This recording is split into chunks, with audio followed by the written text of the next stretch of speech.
고등학교 2학년 기두호님인데요. 기두호님은 책 출판을 목적으로 해서 책을 지금 출판에 가까이 와 있는 것 같은데 뭐라고요? 출판을 다 했다고 합니다. 그래서 직접 나와서 본인 책에 대한 출판의 과정과 또 책을 또 한번 알리는 시간을 갖도록 하겠습니다. 기두호님을 박수로 환영하겠습니다.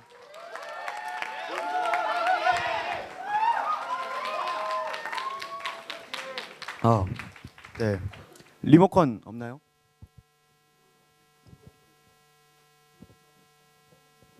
리모컨 주신다고. 예. 네.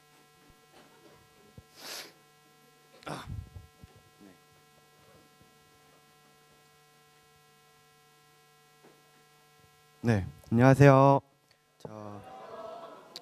제가 무대 울렁증이 있어가지고 심한 무대 울렁증이 있어가지고 고등부 대표 기도도 못하는데. 네, 나오네요. 고등부 대표 기도도 못하는데 그래서 이런 거 정말 못하는데 그래도 올려주셨으니 감사하게 시작하겠습니다. 네, 저는 책을 홍보하러 나왔는데요.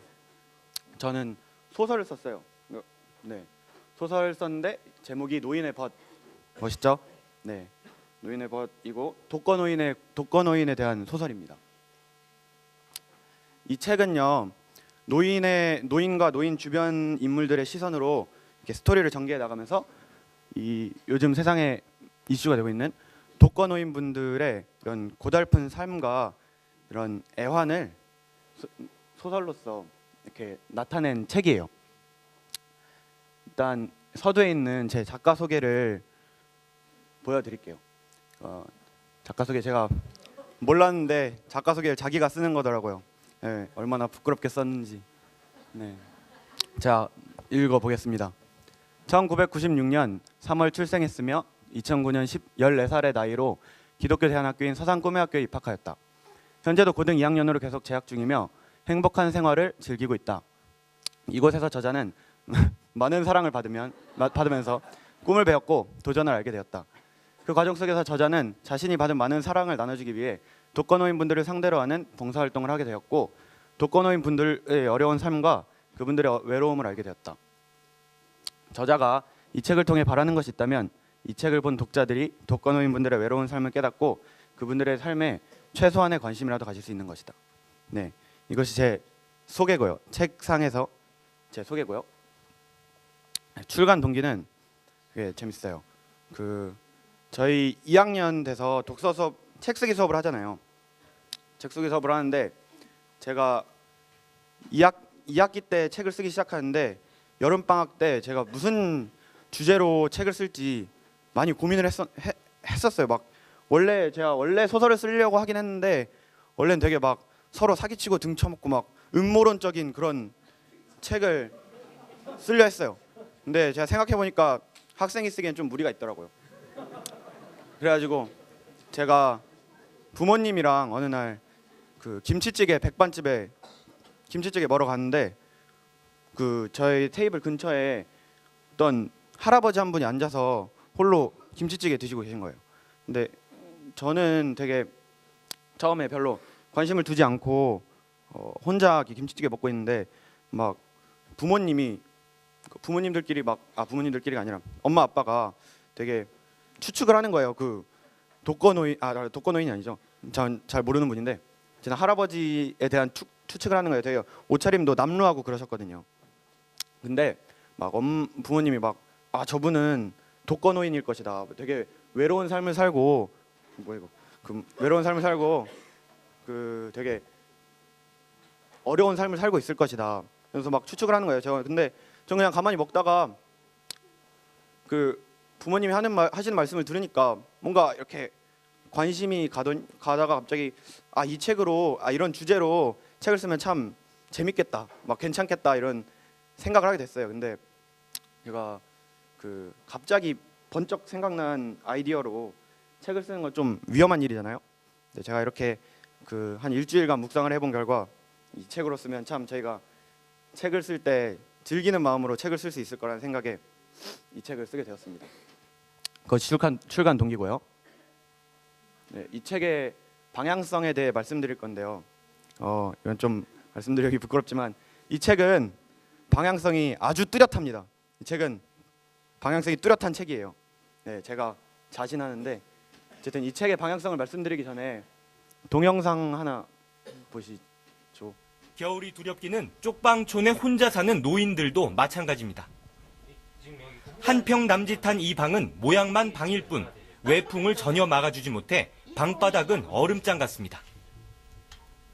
10년째 혼자 살고 있는 곽은자 할머니는 올겨울 당장 난방비부터가 걱정입니다. 춥고 집에 내가 불로 많이 못 돌리니까네 추운 게 그거 고생이지. 늙은 사람이. 뭐 내가 혼자 사는 사람 내 혼자뿐 아니라 내가 결코 나를 이거 좀 도와달라 소리도 못 해요. 수원시에 혼자 사는 독거노인은 약 2만 5천 명. 일부 난방비가 지원되긴 하지만 예산상의 한계로 사각지대는 여전히 남아 있습니다. 네, 이 동영상에 보시면 저 할머니 분이 되게 결코 도와달라는 소리를 못 한다고 뭐 그렇게 말씀하시잖아요.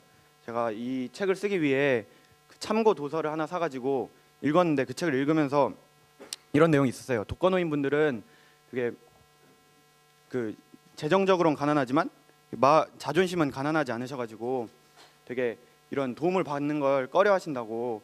그래서 저희가 그 봉사를 할 때 독거노인을 찾아가서 봉사를 할 때 그렇게 막 처음에 막 되게 쌀쌀맞게 구르신다고 되게 이렇게 가는 것이 이게 다가가지 않는 것이 아니라 더욱 그럴 때일수록 친근하게 대하고 그렇게 해야 된다고 이렇게 그런 내용을 봤어요. 이 책의 방향성과 어떻게 연관이 되냐면 제가 이 책을 쓰면서 이렇게 안 들리지? 책을 쓸 때 그러니까 독거노인에 대한 책을 쓰니까 되게 쓰다 보니까 평소엔 그냥 지나쳤던 독거노인 관련 기사나 독거노인 대상 범죄 관련 막 뉴스나 막 이런 걸 되게 새삼스럽게 눈에 이게 들어오더라고요. 그러면서 이런 우리나라의 독거노인 문제가 얼마나 심각한지 되게 새삼스럽게 깨닫게 됐고, 그런 문제들을 이렇게 미디어로 접할 때마다 제가 하루빨리 이 책을 완성해서 이 책을 독파한 독자들이 이렇게 우리를 위해 열심히 살아왔지만 합당한 대우를 받지 못하고 있는 독거노인 분들을 존중하고 봉사하는 삶을 살기를 바라는 마음으로 이 책을 썼어요. 그리고 이것이 이 책의 방향성이라 할 수 있어요. 그리고 제가 이 책의 방향성을 이렇게 더하기 위해, 방향성을 더 뚜렷하게 하기 위해 제가 세 가지를 중점에 두고 이 책을 썼는데, 먼저 전문성, 가치성, 표현성에 중점을 두고 썼어요. 꿈꾸는님 책 쓰기 시간에 5가지 항목으로 그 책을 이렇게 평가하는데, 제가 말했던 것처럼 이렇게 표현성, 가치성, 전문성으로 이렇게 표현성, 가치성, 전문성, 그리고 공감성, 창의성을 더해서 이 책을 평가하거든요. 근데 저는 이 5가지 항목 중에서 먼저 이 3가지를 잡자 이런 마음으로 이 3가지에 중점을 두고 책을 쓰기 시작했습니다. 제가 전문성을 더하기 위해, 이 책의 전문성을 더하기 위해 제가 인터넷 사이트도 찾고, 제가 옛날에 독거노인 봉사를 갔던 기억도 되살리고 하면서 이렇게 책을 쓰려고 노력해봤지만 그래도 한계가 있더라고요. 그래서 제가 이런 참고 도서라죠. 참고 도서를 사가지고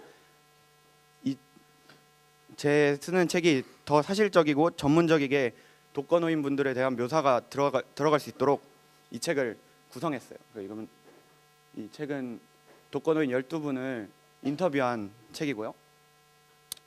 가치성과 표현성을 되게 이렇게 이거의 과정을 보여주기엔 좀 어려움이 있어가지고요. 제가 꿈꾸는님께서 제 책 뒷면에 추천의 글로 써주신 제 책의 가치성과 표현성에 대한 글을 써주신 것이 있거든요. 제 책 뒷면에 있어요. 그것을 한번 증거 삼아 봅시다.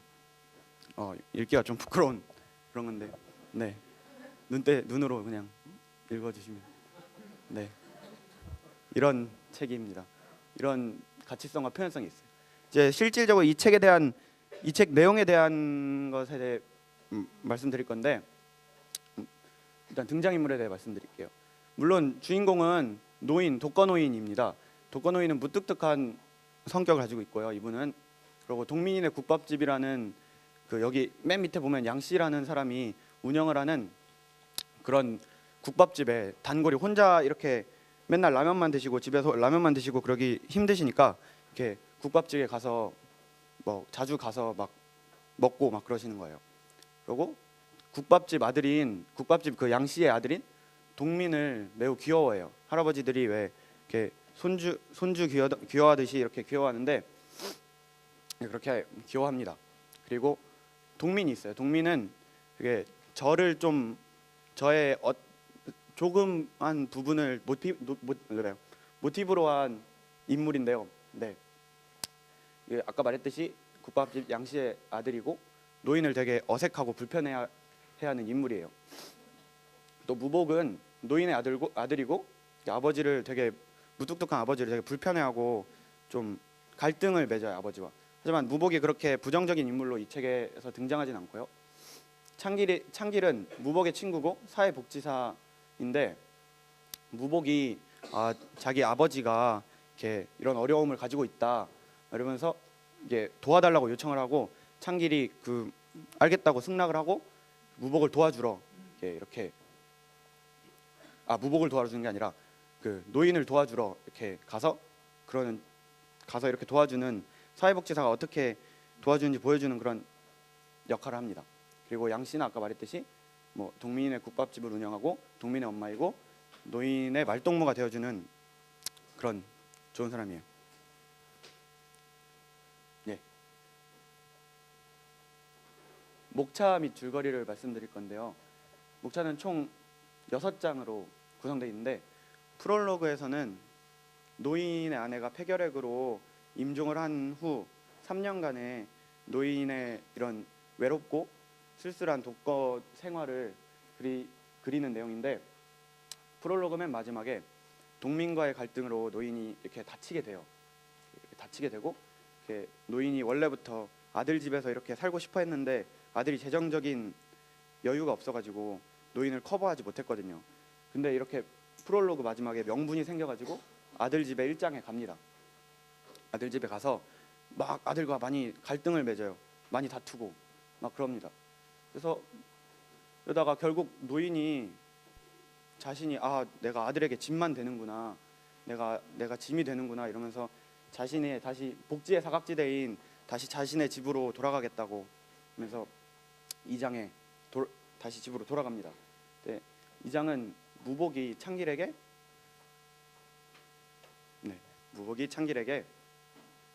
그 자신의 아버지가 독거노인 생활을 하시는데 좀 도와달라고 막 그렇게 부탁을 해가지고 창길이 이렇게 노인을 직접 찾아가가지고 이렇게 사회복지사가 어떻게 독거노인을 도와주는지 그런 모습을 보여주고 또 이 장에는 아까 프롤로그에서 갈등을 맺었던 동민과 화해를 하고 또 동민이 창길을 도와 노인을 도와주는 그런 내용입니다.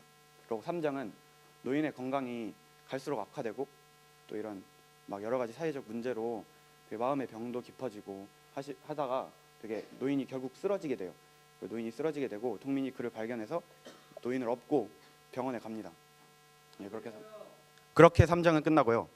네, 그렇게 4장은 귀갓길인데 이 귀갓길이라는 제목의 의미는 되게 천국으로의 귀갓길, 그러니까 노인의 임종을 뜻하는 장이에요.